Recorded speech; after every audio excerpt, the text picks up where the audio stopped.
आती है कि जिस चीज को आप समझते हो, उस पे आपका इंटरेस्ट डेवलप होता है। आज बॉयज रात रात भर आईपीएल या वनडे मैच या T20 क्यों देख लेते हैं, उनको नींद क्यों नहीं आती, एक पलक भी नहीं झपकते।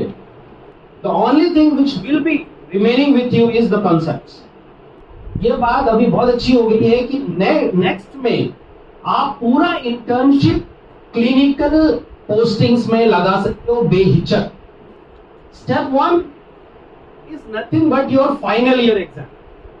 Step 1 is nothing but your final year exam, and that final year exam is MCQ based, right?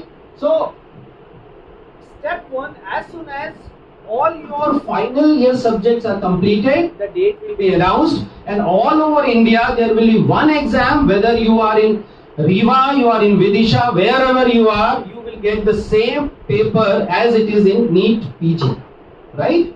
So you will get an MCQ exam, right? Step 2 is at the end of your internship. So this time is your internship period, and this is purely practical. The best part which I liked is its marks are not added and neither carrying any significance in getting your subject, your college. You just need to get pass. Step 1 is everything. For those who are not bothered about pass, right? At least those who are not bothered about pass or fail, for them step 1 is everything. Pattern are changing, लेकिन जो एक चीज है वो नहीं बदल रही है, वो ये है कॉन्सेप्ट्स कि हाई यील्डिंग टॉपिक्स आइडेंटिफाई करके फिर हमने retrospective, that was said to be a retrospective study, हम book to book page to page कभी नहीं पढ़ते थे। ऑनलाइन लेक्चर्स जो मैं देख रहा हूं, सुन रहा हूं, they are very quality lectures, irrespective of आप कौन सा फॉलो करते हो।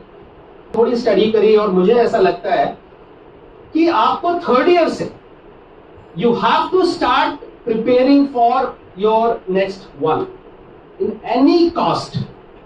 First year second year is a chill time, आप आराम से, चिल टाइम मीन्स आप अभी पीपीजी की टेंशन मत करो, लेकिन नोट्स जरूर बनाओ, उसको दिमाग में रखे। लेकिन थर्ड ईयर से आपके कॉन्सेप्ट्स बनने शुरू होने चाहिए, आपके नोट्स इस तरह से बनने चाहिए कि you start up with your lectures.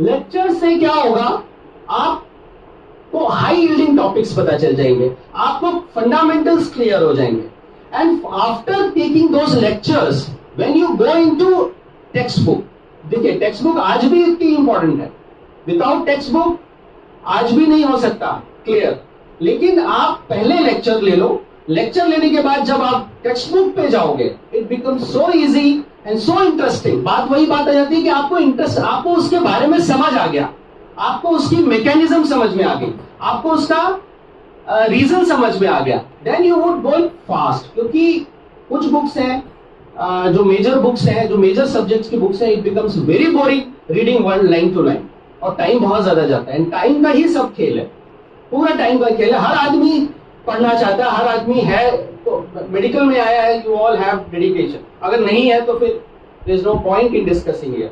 So first is lecture which was missing in our era, then you come to text book.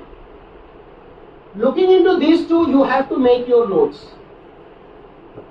ये आज भी उतना ही इंपॉर्टेंट है जितना हमारे समय पे होता था, and I know boys are so lazy in it कि ये चीज बनाना बहुत मुश्किल होता है, बहुत डिफिकल्ट होता है।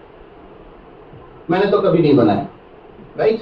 सो ये तो इसका भी मैंने सुना है कुछ लोगों से, मेरे कुछ अभी रिसेंट पास आउट मेरे कुछ फ्रेंड्स के ब्रदर वगैरह हैं, उनसे मेरी बातचीत हो रही थी कुछ 1-2 महीना पहले, तो प्रिंटेड भी शायद नोट्स अवेलेबल है, तो उसमें भी कोई हार्म नहीं है। अगर आप देखो, ये आप लोगों को जज करना पड़ेगा, बट उसको इतना कंसाइज और इतना अच्छा कर लो, इतना सफिशिएंटली एड अप कर लो कि बस at the time of your exams उसको गो थ्रू हो जाओ, राइट? सो लेक्चर्स टेक्स्ट आप उसके साथ साथ करो, and this has to start in third year.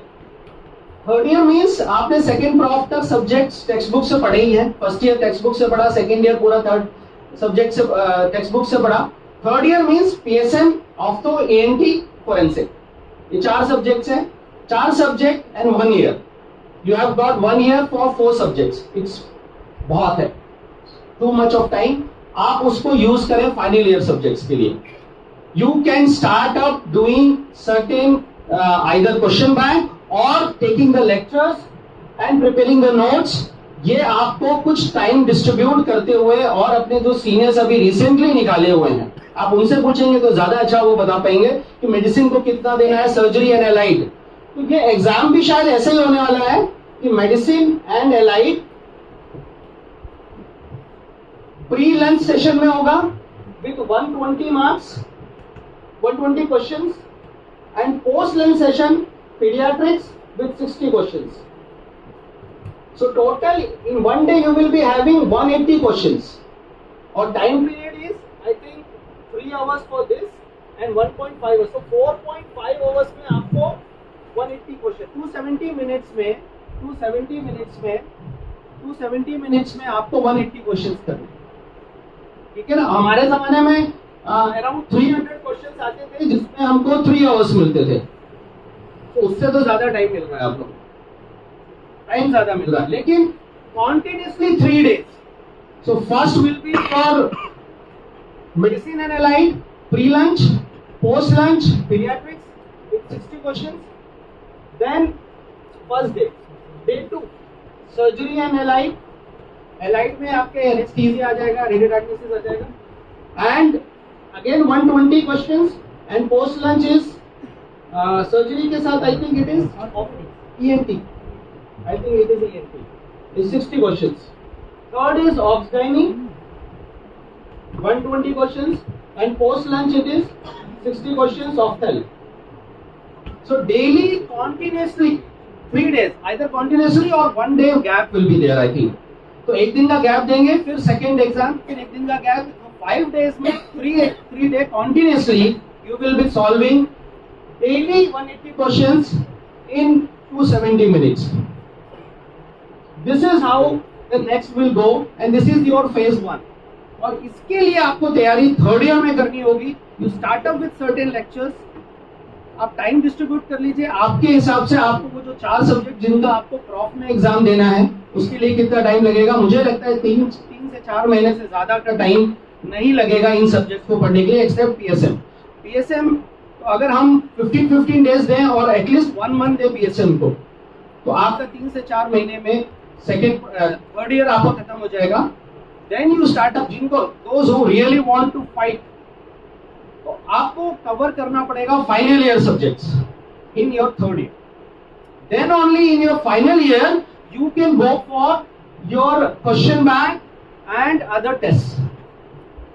तो दिस इज जो कि नेक्स्ट, बिकॉज नेक्स्ट वन अगर नहीं हुआ, से सपोज प्रोबेबिलिटी क्या है उसमें, जो मैंने ड्राफ्ट देखा था दिसंबर में निकला था जो ड्राफ्ट, उस दिसंबर में जो ड्राफ्ट है उसके हिसाब से you can give next one for any number of time for 10 years.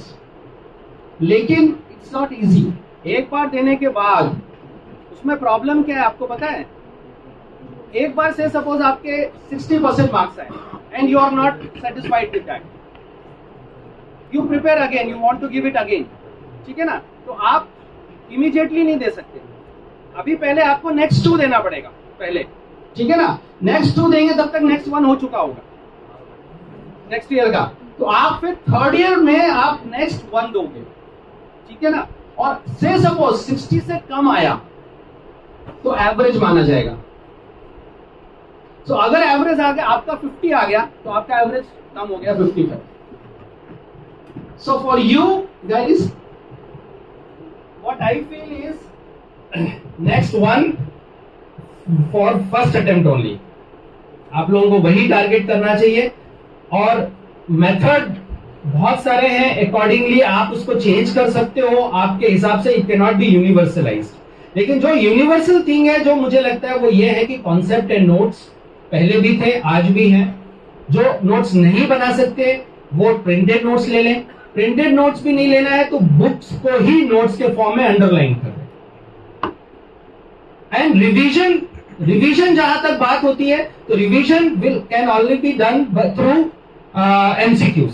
जो एमसीक्यूज है सब्जेक्ट वाइज उससे आप रिवीजन करते जाओ। आप दोबारा उसको लेक्चर को सुनोगे दोबारा फिर अपने नोट्स, बहुत बोरिंग हो जाएगा। So this is how you can prepare for next one. और मेरे ख्याल से 2019 बैच से ये स्टार्ट होगा। उन्होंने बड़े होशियारी से सब्जेक्ट्स तो यही रखे हैं, फर्स्ट ये जो मैंने 6 सब्जेक्ट बताए आपको, बट उसमें क्या है जो 2 लास्ट में ऐड किए उन्होंने, अप्लाइड साइंसेस, ठीक है ना, applied sciences of all pre and para clinical. अब वो अप्लाइड साइंसेस ऑफ प्री और पैरा क्लिनिकल का अलग टेस्ट नहीं हो रहा है, अलग एग्जाम नहीं हो रहा है, वो इसी में से क्वेश्चन रहेंगे 10%। ऐसा उनका क्लेम है कि 10% मिनिमम जो है अप्लाइड साइंसेस का, anatomy, physio, biochemistry, forensic, community medicine, इन सब के जो है अप्लाइड साइंसेस, तो 10% प्री है और 10 से 20% पैरा क्लिनिकल का है, ऐसा है। तो 2 पॉइंट उन्होंने 6 के बाद ये ऐड किया, applied sciences of pre clinical, applied sciences of para clinical, ऐसा करते हैं। और होंगे ये इन्हीं में आएंगे, 180 क्वेश्चन जो रहेंगे दिन भर के वो इसी में आएंगे। जो कि कौन सा सब्जेक्ट चूज करना चाहिए अभी और ऐसा, तो थोड़ा सा ये मुझे अभी बचकाना लगता है, क्योंकि अभी तो कैसा है कि आप सिर्फ इतना, मुझे जो लगता था जो उस समय सिर्फ हम इतना जान पाते थे कि हमको सर्जिकल साइड में इंटरेस्ट है या मेडिसिनल साइड में इंटरेस्ट है, बाकी तो सब इसका खेल है, ठीक है ना। टॉपर हमेशा से जब पहले था तो ऑर्थोपेडिक्स लेता था, जब उसमें अच्छा था, अब फिर रेडियो डायग्नोसिस में आया तो रेडियो डायग्नोसिस उठाने लगे टॉपर्स, ठीक है। अचानक उनका इंटरेस्ट ऐसा नहीं हुआ कि इस एरा में रेडियो डायग्नोसिस में ही बहुत अच्छी साइंस आ गई और डर्मेटोलॉजी में इतनी अच्छी साइंस आ गई कि टॉपर डर्मेटोलॉजी, नहीं, सिर्फ इसका खेल है, ठीक है ना। बाकी हाँ, मेडिसिन एंड एलाइड में ब्रांचेस में आपका इंटरेस्ट हो सकता है या सर्जिकल साइड में, ये एक ब्रॉड कैटेगरीज होती है। बाकी आप ऑफ्थेल्मोलॉजिस्ट भी बहुत अच्छे बनोगे अगर आप सर्जिकल हैंड है आपका, और if you have this sort of good interest in anatomy. Anatomy बहुत इंपॉर्टेंट है, जब तक एनाटॉमी नहीं पढ़ोगे आपको सर्जरी, ऑब्स्टेट्रिक्स समझ ही नहीं आएगी, पेरिटोनियम आज तक नहीं समझ में आता अगर आपने नहीं पढ़ाया ढंग से। तो रायता तो आप बहुत फैला सकते हो, समेटना जरूरी है। किसी भी इस तरह के एंट्रेंस एग्जाम में आप पढ़ना चाहो कहीं से भी पढ़ लोगे, 1 साल है, लेकिन जब लास्ट में समेटने वाली बारी आती है ना, तब सबसे बड़ा प्रॉब्लम है वो कौन समेट पाता है, दैट इज मोस्ट इंपॉर्टेंट। एक मिस्टेक बुक जरूर बनाना आप लोग, एक छोटी सी बुक जरूर होनी चाहिए जो बार बार आप गलतियां कर रहे हो, जो आपको डिफिकल्ट हो रहा है याद करने में, जो आपको मेमोराइज ही नहीं हो पा रहा। तो क्लिनिकल पोस्टिंग मिस बिल्कुल नहीं करना है, क्योंकि उससे जो भी क्लिनिकल के ये क्वेश्चंस बनेंगे वो उसी से ही बनेंगे। और मोस्टली जो ये प्रैक्टिकल क्लिनिकल होगा दैट विल बी एज ऑस्कीज, स्मॉल स्टेशंस रहेंगे, आपको वहां पर खड़े हुए लोग रहेंगे and they will watch how you perform.